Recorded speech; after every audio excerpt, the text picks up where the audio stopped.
You've known someone for 10 years. You've known someone else for 10 minutes. And somehow, the second one feels closer. You can't explain it. There's no logical reason. You just met them.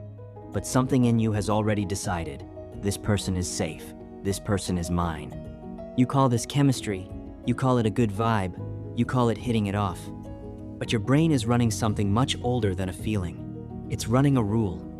A rule so specific, so consistent across every culture on Earth, that researchers can predict who you'll bond with before you even know it yourself. Here's the rule. Your brain isn't looking for people who are impressive. It's looking for people who are similar. Not similar in the way you'd expect. Not the same job, not the same hobbies, not even the same sense of humor. Something underneath all of that. Something researchers call the similarity-attraction effect, first mapped out by psychologist Donn Byrne in the 1960s. Byrne ran a simple experiment. He showed people a stranger's answers to a questionnaire, changing only how similar those answers were to the participants' own views.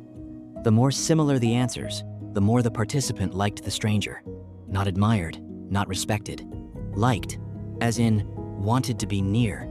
That result held up again and again for decades. And it raises an obvious question. Why would your brain reward similarity at all? Wouldn't it make more sense to seek out people who are different, who bring something new to the table? It would, if the goal was learning, but that was never the goal. The goal was survival. And for that, similarity was the entire point. Picture your ancestors again, deep in tribal history. A stranger walks into camp. You have seconds to decide something that could get you killed. Can this person be trusted around my family, my food, my fire? You don't have time for a background check. You don't have time to watch how they behave for a month. You need a shortcut. And the shortcut your brain landed on was this. If they think like me, they'll probably act like me. If they act like me, they probably won't turn on me. Similarity became a stand-in for trustworthiness. Not because it's logically airtight, it isn't, but because it was fast, and fast kept people alive. This is where it gets interesting, because that shortcut didn't stay in the tribe. It rewired how you read people today, in ways you've probably felt but never named. If you've ever met someone who quotes the same show you love, or reacts to a joke exactly the way you would, and felt an instant pull toward them, that's not coincidence. That's the ancient rule firing in real time. And once you see this pattern, you start noticing it everywhere. If you've ever felt more at ease with someone the moment you found out you're from the same town, this is exactly why it's worth paying attention to how your own instincts are shaped. There's a flip side to this rule that most people never think about. Because if similarity equals trust, then difference gets read as risk. Not always fairly, not always accurately, but automatically. Psychologist Marilyn Brewer spent years studying this exact mechanism, what she called in-group bias. Her research found that people don't just favor those who are similar. They actively, instinctively distrust those who aren't, even with zero evidence that the outsider has done anything wrong. Brewer's studies split people into groups, using something as meaningless as a coin flip. Heads group, tails group. No shared history, no real difference between them at all.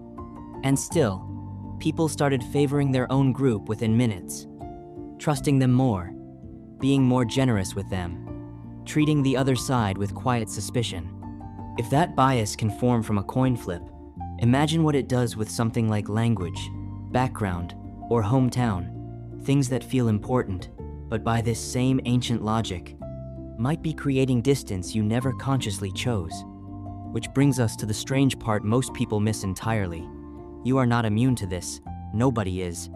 The friend groups you've built, the people you trust without thinking twice, the strangers you felt an instant pull toward, none of that happened by pure accident.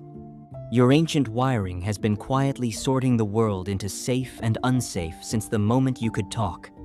Once you know this rule exists, you start catching it in action. A friendship that clicked instantly for reasons you couldn't name. A stranger who felt oddly familiar within minutes. If any of that has ever made you wonder what else your mind is deciding without asking you first, that curiosity is exactly why people keep coming back to this channel. There's always another hidden rule underneath the one you just found. Here's what makes this rule worth understanding. rather than just noticing. The people who feel instantly familiar aren't automatically the right people for you. And the people who feel instantly foreign aren't automatically wrong for you. Your brain is using a shortcut built for tribes of 30, applying it to a world of 8 billion strangers it was never designed to sort. That doesn't mean the pull isn't real. It means the pull isn't proof. It's a starting point, not a verdict. So the next time you meet someone and feel that instant sense of closeness, you don't have to distrust the feeling, but you also don't have to obey it blindly. You can notice it the way you'd notice any other old reflex and ask a better question than your ancestors ever could. Not just, does this person feel familiar, but do they actually deserve the trust that familiarity is handing them for free? You've known someone for 10 years. You've known someone else for 10 minutes. And now you know exactly why the second one can feel closer, and exactly why that feeling is worth a second look before you hand it your trust completely. If this is the kind of thing your mind keeps circling back to long after the video ends, that's usually a sign it's worth sticking around for the next one too.